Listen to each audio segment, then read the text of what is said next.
इसको लेके आपको जो इस आयोजन के पीछे क्या रीज़न रहा और आगामी कोई योजना उसके बारे में बताइए सर।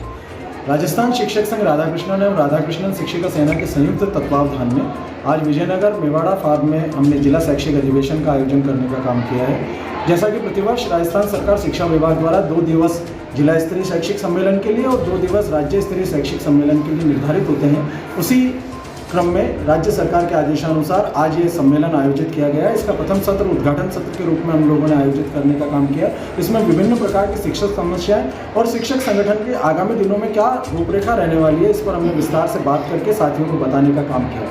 मैं आपके माध्यम से ये बताना चाहता हूँ कि वर्तमान में शिक्षक राजस्थान के अंदर जो कार्य कर रहा है वो बहुत तनाव में है, क्योंकि विभिन्न प्रकार के गैर शैक्षणिक कार्यों का बोझ उस पर लादा हुआ है। शिक्षण कार्य के अतिरिक्त उस पर विभिन्न प्रकार के कार्य लाद दिए जाने से वह अपने मुख्य शिक्षण कार्य से दूर होता चला जा रहा है और उसका परिणाम यह है कि शिक्षक तनाव में है। निश्चित रूप से मैं आपके माध्यम से निवेदन करना चाहता हूँ कि जिस कार्य के लिए हमारी नियुक्ति हुई है, राजस्थान सरकार वह कार्य हमसे कराए, जम के करवाए, उसके अंदर हम कोई लापरवाही नहीं करेंगे, ये मैं आपके माध्यम से बताना चाहता हूँ। परंतु BLO के काम में हमको लगा दिया जाता है, राजस्थान सरकार के विभिन्न कार्य योजनाओं में हमको लगा दिया जाता है, राजीव गांधी खेलकूद प्रतियोगिताओं में हमको लगा दिया गया है। आज की तारीख में पूरे राजस्थान से हजारों शिक्षक जिला स्तरीय खेलकूद प्रतियोगिता के सफल संचालन में ड्यूटी पे हैं, वो सम्मेलन में नहीं आ पाए। राज्य सरकार ने 36 घंटे पहले हमारे जिला सम्मेलन की डेट बदलने का काम किया है। ये इस तरह का खिलवाड़ जो शिक्षक समाज के साथ हो रहा है, इससे शिक्षक समाज ना चाहते हुए भी उद्वेलित होने का काम कर रहा है। और मैं आपके माध्यम से ये बताना चाहता हूँ कि राजस्थान सरकार इस प्रकार के आदेशों पर तुरंत प्रभाव से रोक लगाए, जिससे अनावश्यक रूप से उनके द्वारा जो अच्छे कार्य किए गए,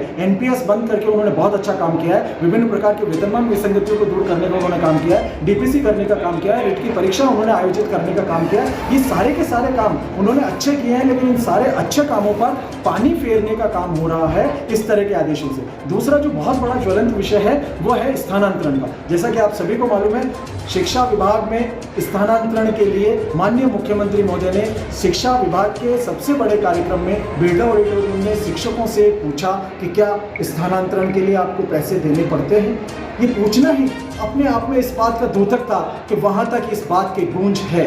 और निश्चित रूप से आप मीडिया के साथियों को भी ध्यान है, तो हम ये आपके माध्यम से कहना चाहते हैं कि कांग्रेस सरकार जिन वादों को कर सत्ता में आई थी, उसमें एक मुख्य वादा यह था, जो सबसे बड़ा वर्ग पूरे राजस्थान का है वो कर्मचारी, उसके लिए इन्होंने वादा किया था, लिखित में वादा किया था कि हम राज्य कर्मचारियों के लिए स्थायी स्थानांतरण नीति बनाएंगे। क्यों 4 साल बाद भी स्थायी स्थानांतरण नीति नहीं बन पाई है? क्यों बिना नीति के स्थानांतरण हो रहे हैं? क्यों इस तरह के आरोप प्रत्यारोप लगने के काम हो रहे हैं? स्थानांतरण नीति बनाकर राज्य सरकार को